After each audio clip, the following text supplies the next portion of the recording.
로마서 12장 1절, 2절 말씀을 가지고 예배를 다시 세우라라는 말씀으로 우리 같이 하나님의 은혜를 나누고자 합니다. 사랑하는 성도 여러분, 2026년 1월 4일 새해 첫 주일을 맞이하게 되었어요.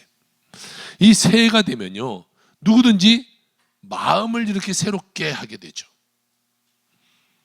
다이어리도 새로 딱 사서 1월 1일부터 탁 쓰기 시작하고, 나는 올해는 정말 열심히 운동할 거야, 운동할 계획도 세우고, 나는 올해는 정말 다이어트에 성공할 거야, 다이어트 결심도 세우고, 또 나는 올해 믿음 생활도 정말 내가 열심히 한번 해볼 거야, 나 기도도 몇 시간 할 거야, 성경도 올해는 열심히 읽을 거야 라고 다짐도 해보죠.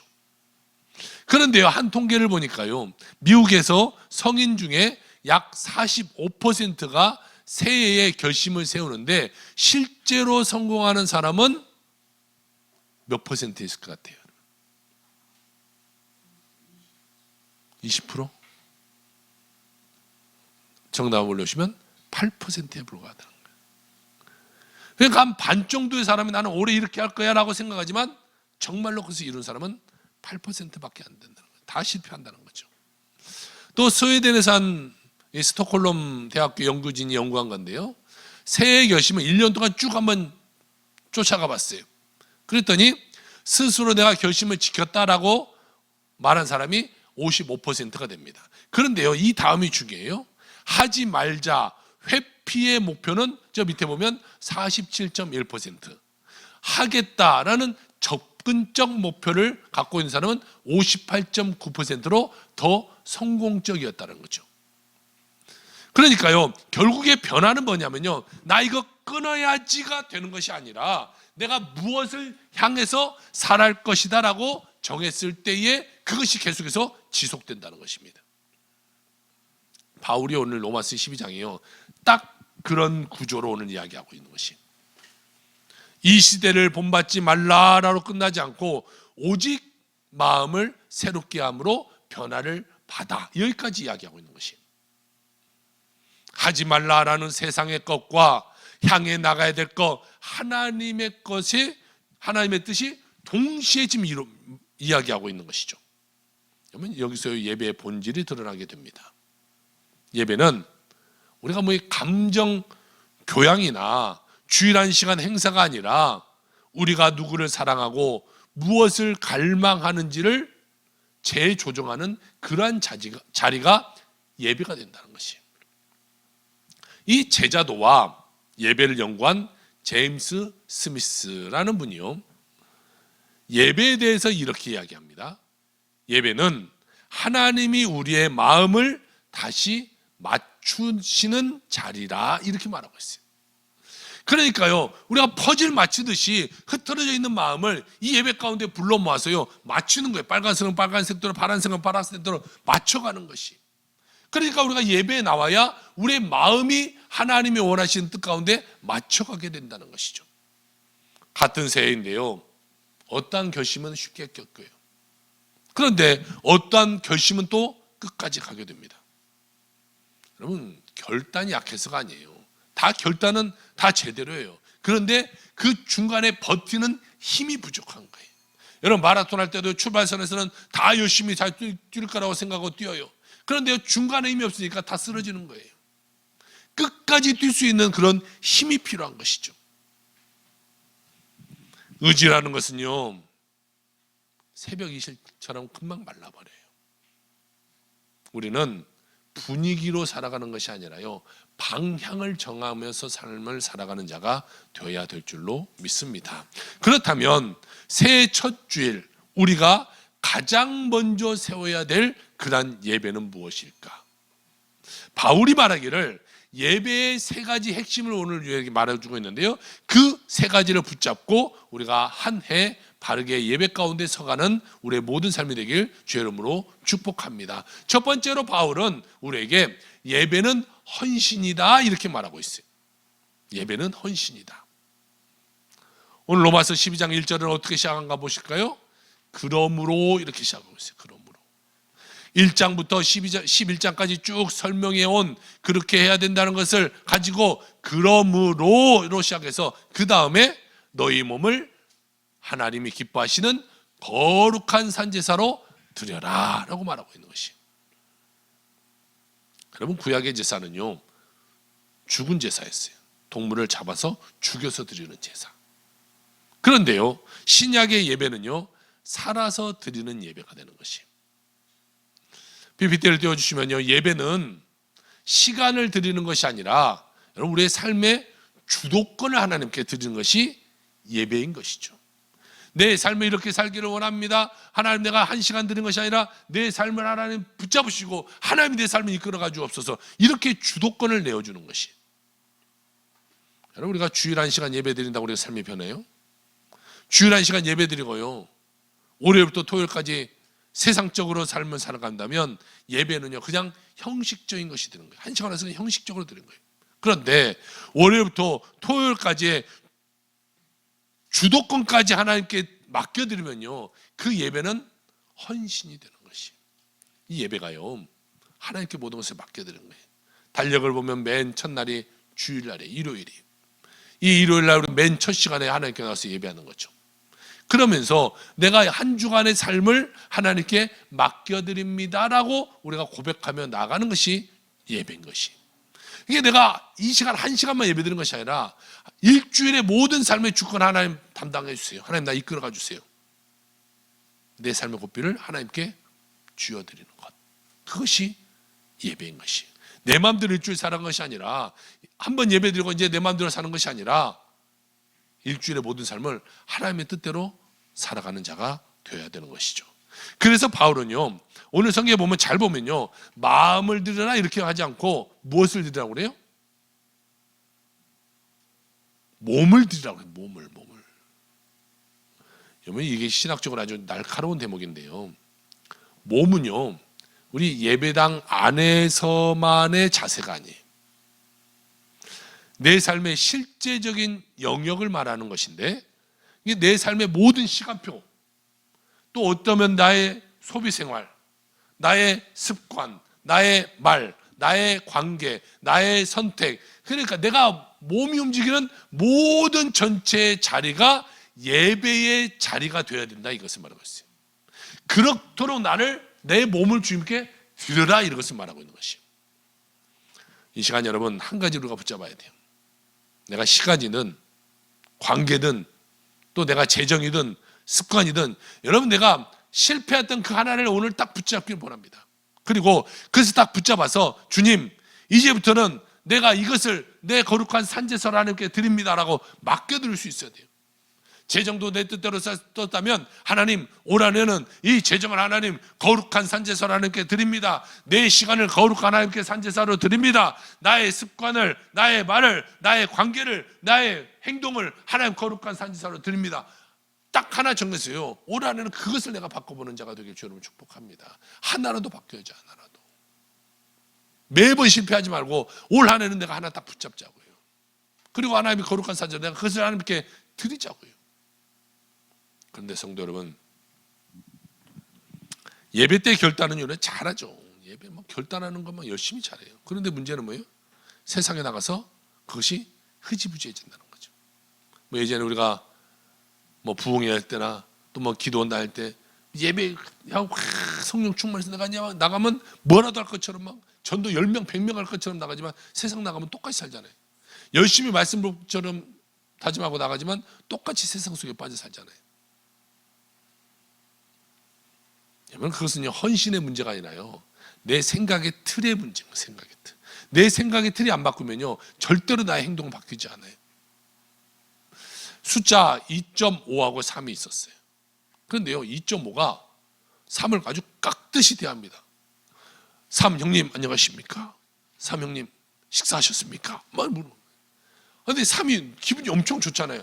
아니 0.5 차이밖에 안 나는데 그 차이를 가지고 막 형님하고 막 하셨냐고 하고 막 그러니까 기분이 너무 좋았어요. 그래서 막 이렇게 기세등등하게 살았어요. 그런데 하루는 2.5가 딱 오더니 야 3 너 일로 와봐 막 그러는 거예요. 아니 3이 당황했어요. 아이 제가 미쳤나? 야 너 미쳤어? 갑자기 왜 그래? 그랬더니요 2.5가 와서 딱 하는 말이 야 나 점 빼고 왔어 어쩔래? 이렇게 말하는 거예요. 점 하나 딱 빼고 왔어요. 인생이 달라진 거예요. 여러분 환경의 점, 기분의 점, 상황의 점, 이 점 하나만 바뀌어도요 우리 삶이 바뀌는 거예요. 나의 세상의 점 빼고 이제는 거룩한 선지자로 내 삶을 하나님께 드리며 나가는 여러분의 삶이 다 되길 주의 이름으로 축복합니다. 두 번째로 성경은요 생각의 틀을 바꾸라고 이야기하고 있어요. 바울은 로마서 12장 2절에 이렇게 말합니다. 이 세대를 본받지 말고 오직 마음을 새롭게 함으로 변화를 받으라 라고 말하고 있어요. 여기서 이 세대는 단순히 세상적인 나쁜 유행을 따라가지 마라 이것이 아니에요. 하나님 없이도 내가 잘 살 것처럼 보이게 만드는 시대적인 정신, 가치, 체계 이것을 바꿔버리라는 것이. 여러분 세상은 우리에게 끊임없이 설교해요. 야 네가 최고야, 네가 기준이야, 네 마음대로 살아, 네 뜻대로 살아, 네 행복이 최우선이야, 다른 사람 생각하지 마, 네 성과가 우선이야, 남들이 인정해주면 되지 나머지 생각할 거 없어.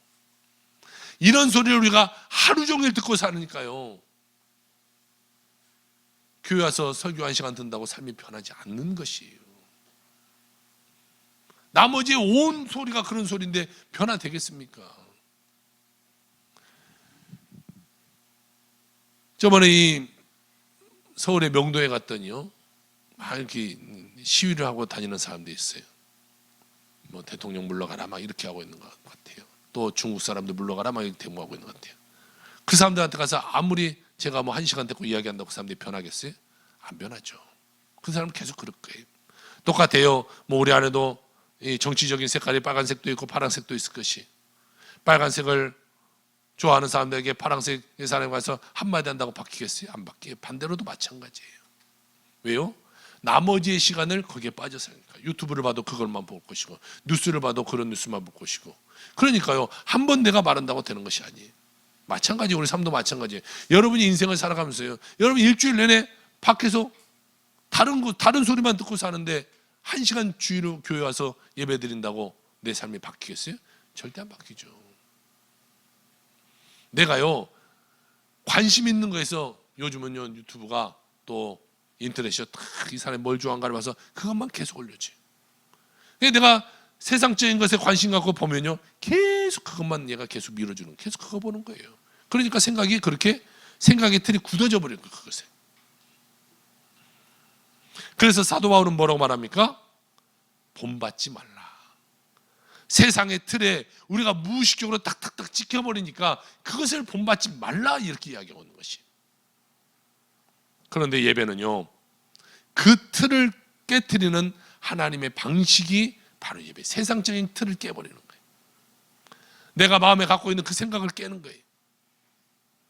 여러분 예배는 감정 올려드리는 시간이기도 하지만요 내 생각을 재구성하는 그런 시간이 되는 것이에요. 세상적인 생각이 아니라 주님의 뜻으로, 주님의 말씀으로 재구성하는 거예요. 하나님이 누구신지, 내가 누구인지, 인생이 무엇인지, 성공이 무엇인지 기준을 다시 세우는 것, 이것이 바로 예배라는 것이죠. PPT를 한번 올려주시면요 예배는요 비이성적 흥분이 아니라 복음을 아는 사람이 은혜에 반응하는 깨어있는 예배가 되어야 되는 것입니다. 여러분 믿음은요 우리 생각 버리는 것이 아니라요 생각을 새롭게 만드는 것이 예배인 것이. 사랑하는 성도 여러분, 우리가 생각이 안 바뀌면 절대 우리의 삶은 바뀌지 않아요. 그런데 그 생각이 저절로 바뀝니까? 바뀌어라 한다고 바뀌어요? 안 바뀌죠. 반복적으로 무엇을 바라보냐에 따라 그 생각이 바뀌는 거예요. 내가 그래서 반복적으로 바라보면요 그렇게 생각이 바뀌어요. 내가 뉴스를 봐도요 편협적으로 한쪽에 치우쳐서 그쪽 것만 계속 보면요 매번 그렇게 한 달만 보세요. 내 생각이 바뀌어요. 그래서 예배는요 주님을 바라보는 강력한 반복이 예배인 거예요. 그래서 예배 나와서 계속해서 주님 바라보려고 반복적으로 노력하는 거예요. 그럴 때에 내 생각이 바뀌는 거예요. 무엇을 바라보느냐가 우리의 생각을 바꾸고 그 생각이 여러분 우리의 삶을 만들어가기 때문인 것입니다. 마음을 새롭게 하는 것은 단지 자기 개발이 아니라 성령의 사역인 것이, 성령께서 말씀을 통해서 우리 안에 거짓을 깨뜨리고 상처와 왜곡을 만드시고 하나님의 진리로 우리의 사고를 다시 빚어가는 것이. 그래서요, 오늘 두 번째 대제의 결론을 한 문장으로 딱 만들면 이래요. 같이 한번 읽어볼까요? 시작. 예배는 내가 하나님을 설득하는 시간이 아니라 하나님이 나를 설득하는 시간이다. 하나님이 나를 만들어가는 시간인 거예요. 하나님, 내가 내 삶을 이렇게 하니까 하나님 그렇게 해주세요가 아니라 하나님의 생각으로 내 삶을 변화시키는 삶인 것이죠. 여러분, 이번 한 주 우리가 하루에 딱 10분이라도 세상이 내게 설교한 것을 끊어버리고 말씀 앞에 나가서 성령님, 내 생각의 틀을 바꿔주옵소서 라고 기도하며 살아가는 여러분의 삶이 되게 주님을 축복합니다. 하루에 10분만 하자고요. 하루 10분만. 성령님, 내 삶의 틀을 바꿔주세요. 내가 세상적인 틀이 아니라 하나님의 말씀 가운데 살기 원합니다. 여러분, 하루에 10분만 내죠. 10분 낼 수 있잖아요. 잠시 구별해서 성령님, 내 삶의 틀을 바꿔주세요. 이것만 갖고 한번 기도해 보자고요. 여러분, 그렇게 살아가는 여러분의 삶이 되기를 주의 이름으로 축복합니다. 마지막 세 번째로 성경은 삶의 방향을 재설정하라고 이야기하고 있어요. 바울이 마지막으로 우리에게 이야기하는 것을 볼까요? 로마서 12장 2절입니다. 그리하면 하나님의 선하시고 기뻐하시고 온전하신 뜻이 무엇인지 분별하도록 하라. 여러분, 많은 성도들이요, 새해 가장 많이 하는 질문이 뭐냐면요, 목사님, 하나님의 뜻이 무엇인가요? 이것을 물어봐요. 그런데요, 바울은 순서를 바꿔서 이야기해요. PPT 한번 올려주시면요, 예배가 회복될 때 분별력이 열린다는 거죠. 예배가 먼저 회복되어져야 그 하나님의 뜻이 무엇인가가 분별된다는 것이. 왜냐하면 예배가 회복되면 내 욕심이 내 중심에서 내려오거든요. 그리고 그 내 중심 가운데 주님이 다시금 들어가거든요. 그러니까 분별력이 생겨서 하나님이 나에게 무엇을 말씀하시는지, 하나님의 뜻이 무엇인지를 우리가 깨닫게 되게 되는 것입니다. 여기서 우리가 분별이라는 것은요, 감으로 내가 찍는 것이 아니에요. 하나님 앞에 시험해보고 검증해보고 삶에서 확인해서, 아, 그래, 하나님이 나에게 원하시는 삶의 길이 이것이구나 것을 확정짓는 능력이 바로 이 분별이라는 것이에요. 그리고 하나님의 뜻을요, 오늘 세 단어로 딱 이렇게 이야기하고 있어요. 선하고 기뻐하시고 온전하라. 여러분, 이것이 복음의 희망이에요. 하나님의 뜻은 우리를요 부러뜨리려고 있는 것이 아니에요. PPT 바꿔주세요. 결국에 하나님의 말씀은 우리를요 살리는 거예요. 살리는 거. 그러니 예배는 오늘 예배 잘 드렸다, 이걸로 끝나서는 안 돼요. 내 삶의 결정이요 하나님께로 이동돼. 계속해서 예배 드릴 때마다 이동돼야 돼요. 내가 붙잡고 있던 그것을 하나님께 옮겨드리는 거예요. 옮겨드리는 거. 물질이든 시간이든 나의 건강이든 뭐 나의 자녀든 마찬가지예요. 하나님께 옮겨드리는 거예요.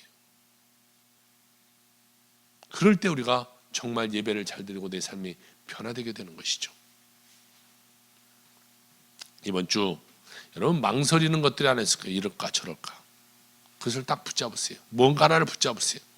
그것을 붙잡고 예배자의 마음으로 여러분 기도하세요. 주님, 이것이 무슨 뜻입니까? 어떻게 하면 좋겠습니까? 하나님 뜻이 뭡니까? 끝까지 묻고요, 하나님 응답하실 것이 묻고 하나님 말씀하시면 그것에 대해서 순종하며 나가는 여러분의 삶이 다 되시기를 주의 이름으로 축복합니다. 이 개그우먼 중에 조혜련이라는 분이 있어요. 옛날에 뭐 가만 안 두겠어 뭐 이런 거 하고 또 뭐 안할까나 뭐 이런 유행을 했던 개그맨 조혜련 씨. 지금은 집사님이 됐는데요. 이분의 간증을 들으면요, 그분이 했던 유행어 가만 안 두겠어가 하나님이 우리를 가만두지 않는다, 이렇게 들리는 것 같아요. 하나님을 외면하고 도망갔던 그 인생도요, 하나님은 끝까지 기다리시고 그들을 변화시켜서 하나님의 품 안으로 돌아오게 만드는 거. 하나님이 그를 그냥 가만두지 않는 삶을 하나님이 우리에게 보여주시게 되는 것이죠. 조혜련 집사는요, 오랫동안 기독교와 전혀 상관없는 삶을 살았어요. 여러분 남묘 호랭개교 이런 거 들어보셨어요?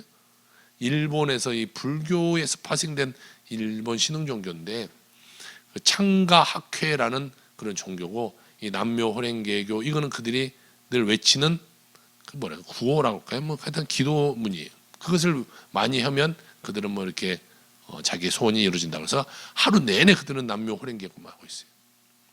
하루에 막 10시간씩도 하고요. 예전에 저도 이 장례 집회를 가서 갔는데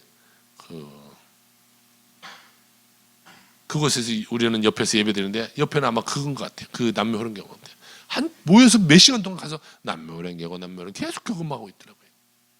근데 조혜련 집사도 거기서요, 지금 우리로 말하면 간증하러 다니는 사람이었어요. 그러니까 체험단이라는 곳에 속해서 내가 이렇게 남묘 호랭개교를 잘 믿었더니 연인이 되었고 또 내가 이렇게 성공해서 내가 삶을 살아갑니다, 막 이것을 외치면서 다녔던 사람이에요. 그런데요, 하나님은 한 사람의 눈물의 중보를 통해서 길을 내기 시작해요. 그분의 절친이었던 이성미 개구먼 있잖아요. 기자가 많은 이분이요, 캐나다 밴쿠버에 갔을 텐데 조혜련 씨와 통화를 하면서, 혜련아, 내가 너를 위해서 새벽마다 기도하고 있다. 또 하나님께 돌아오고 내가 기도하고 있다.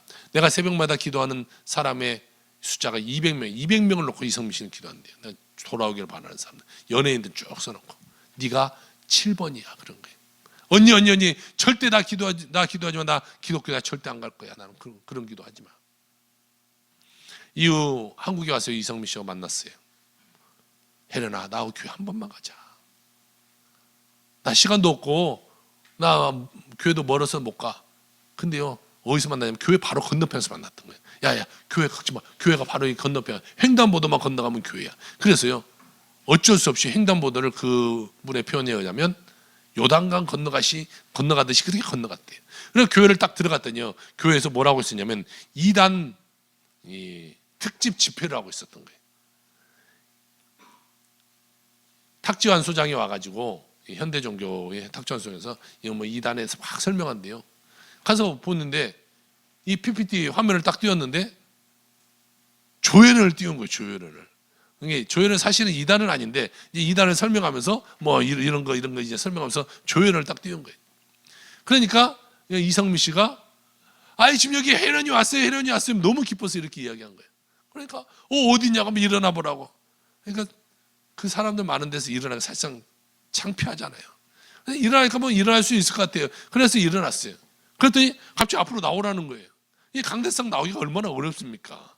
이 처음 온 사람한테 나오라니까. 그러니까 화가 나기도 하고 그 자리에 나가기도 싫고 해서요, 그냥 교회 문 열고 그냥 나가버렸어요. 분위기가 어떻게 됐어요? 교회가 그냥 뛰쳐나가버렸어요. 그리고 그 후로 이성미 씨하고 그렇게 절친이었던 관계를 완전히 끊어버렸어요. 연락도 전혀 하지 않았어요. 그렇게 시간이 흘렀어요. 조혜련 씨는 이혼을 경험하고 중국에 유학하던 중에 이 연하 남자친구를 만났는데 하나님은요, 또 이분을 통해서 다시금 교회 문을 열게 만드셨어요. 이 남자친구가 나이가 2살이 어려요.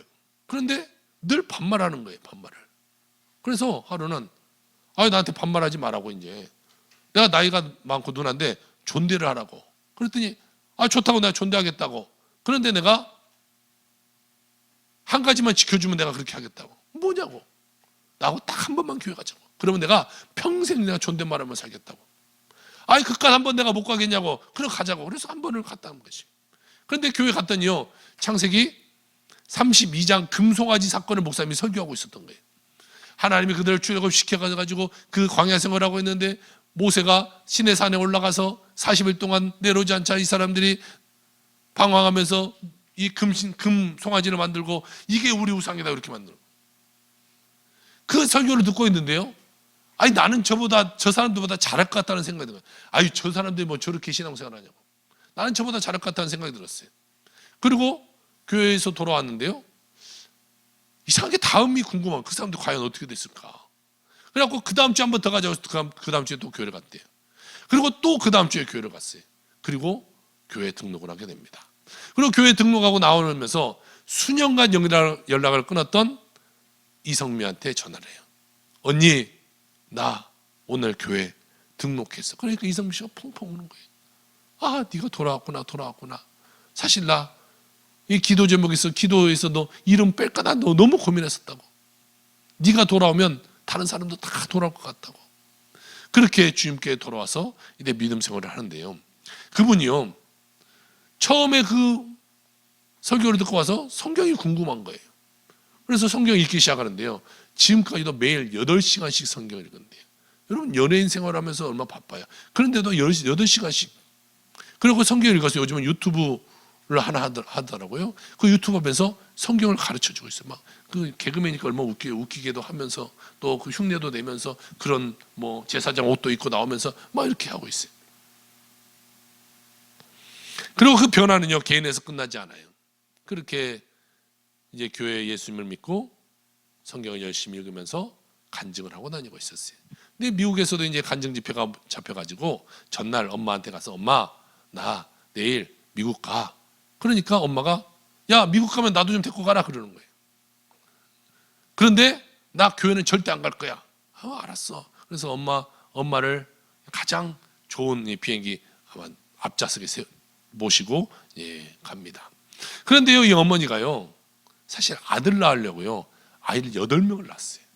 이 아들 못 낳고 계속 달달달달달달달해서 마지막 8번째 아들 낳으니까, 그러다 보니까 방광이 망가지고 이 척추가 무너져 내렸는데요, 이 소변을 제대로 못 봐요. 그래서 이 호수 달고 호수 오줌 주머니 차고 이렇게 생활하는 거예요.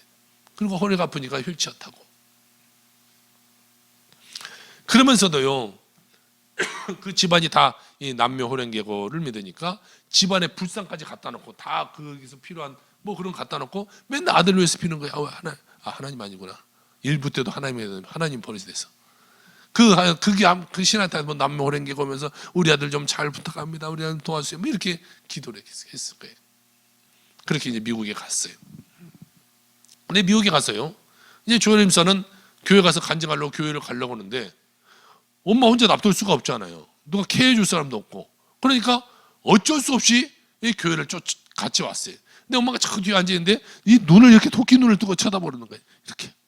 그렇게 한 번 하고 두 번째 또 집회를 가서 또 두 번째 집회를 하고, 그리고 집회를 끝나고 이렇게 내려오는데 엄마가 말하는 거예요. 혜련아, 나 이제 내 고집 꺾고 나 예수 믿을란다. 나 예수 믿을란다. 그렇게 귀국길에 올라서 비행기에 타고 오는데 이렇게 보니까 엄마가 저 앞에서 막 울고 있는 거예요. 엄마 무슨 일 했어? 왜 그래? 갔더니 혜련아, 나 비행기 타고 지금 오는 3시간 동안 주님 만나서 주님과 대화하면서 왔어. 나 너무 행복해. 막 이렇게 우는 거예요. 이후에 어머니도요, 할 것이 없어서, 그 전에는 남묘 호랭개고 하루 내내 뭐 10시간씩 외우다가 할 것이 없어서 혜련아, 기독교는 뭐 이렇게 할 것이 없냐? 뭐 할 거 없냐? 그래서 엄마 성경 읽어. 성경 읽으면 좋아. 이렇게 말했어요. 그런데 그 엄마가 초등학교밖에 못 나왔거든요. 이 글을 잘 몰라요. 책 태어나서 딱 한 권 읽었어요. 뭔 책 읽었냐면 조혜련이 썼던 그 자서전 책, 그거 한 권 읽게 단데 엄마 성경 읽어. 나 눈이 잘 안 보여서 엄마 걱정하지 마. 이렇게 큰 성경을, 이런 큰 성경을 사다 주고, 옛날 있잖아요, 강대상 같은 거 올려놓은 거 이렇게 넘기는 거. 그러니까 뭐 안 보일 수가 없죠. 그거 보고 읽은 거예요. 엄마도 성경 읽기 시작했어요. 55일 만에 일독을 합니다. 엄마가. 그 글씨도 잘 모르신 분이. 그리고 계속해서 성경 읽어서 사독할 때예요. 사독하는데 갑자기 소변이 제대로 소변이 나오는 거예요. 그래서 소변줄을 뽑아버리고 정상적으로 이렇게 이제 소변 문제가 해결이 되었어요. 기적이 일어난 것이죠. 그리고 지금까지 8남매 중에 첫째 빼놓고는 다 예수님께로 돌아오는 역사가 일어났어요. 이 첫째가 아직 안 돌아왔는데 여기도 아직 간당간당한데 이제 올라오고 간당간당하는 시간. 이 간증은요, 유명인의 그냥 드라마 이야기로 끝나서는 안 돼요. 하나님이 한 사람의 예배, 한 번의 말씀, 한 번의 순종을 통해서 인생을 바꾸어 가신다라는 것을 이야기하고 있는 것이죠. 사랑하는 성도 여러분, 새해 결심이 오래 가지 않는 이유는요, 결심이 약해서가 아니에요. 예배가 약해서 그래요. 예배가 약하면요, 결심은 우리가 체력으로 떼어야 되잖아요. 내가 떼어야 돼, 내가. 그런데요, 예배가 살아나면요, 결심은 은혜로 공급받게 되는 거예요. 하나님이 도와주는 거예요. 그래서 내 결심이 이루어지게 되게 되는 것이죠. 우리가 오늘 이렇게 한번 고백했으면 좋겠습니다. PPT 한번 올리시면요, 주님, 2026년을 제 방식으로 사는 것이 아니라 제 몸을 산제사로 드리며 주님 뜻대로 살겠습니다. 우리 고백하기 바랍니다. 우리가 같이 한번 고백해 봅시다. 시작. 주님, 2026년을 제 방식으로 사는 것이 아니라 제 몸을 산제사로 드리며 주님 뜻대로 살겠습니다. 여러분, 이 고백이 주일 1시간으로 끝나지 않고 주중에 여러분의 시간표 전반 속에, 가정의 대화 속에, 직장의 선택 속에 열매 맺어가기를 주 여러분을 축복합니다. 그리고 우리가 다음 주에는요, 두 번째 시리즈로 말씀을 다시 세우라라는 말씀 갖고 우리가 설교를 할 것이, 여러분, 예배가 방향이면요, PPT 바꿔주세요. 말씀은 내 삶의 기준이 되는 것이, 이 기준이 세워질 때 우리 한 해가 흔들리지 않게 되는 것입니다. 성령님께서 우리의 심령을 새롭게 하시고 흔들렸던 기준을 다시 세우면서 하나님의 선하시고 기뻐하시고 온전하신 뜻을 분별하며 살아가는, 그래서 2026년 온전히 주님 안에서 승리하는 여러분의 모든 삶이 다 되시기를 주님의 이름으로 축원합니다.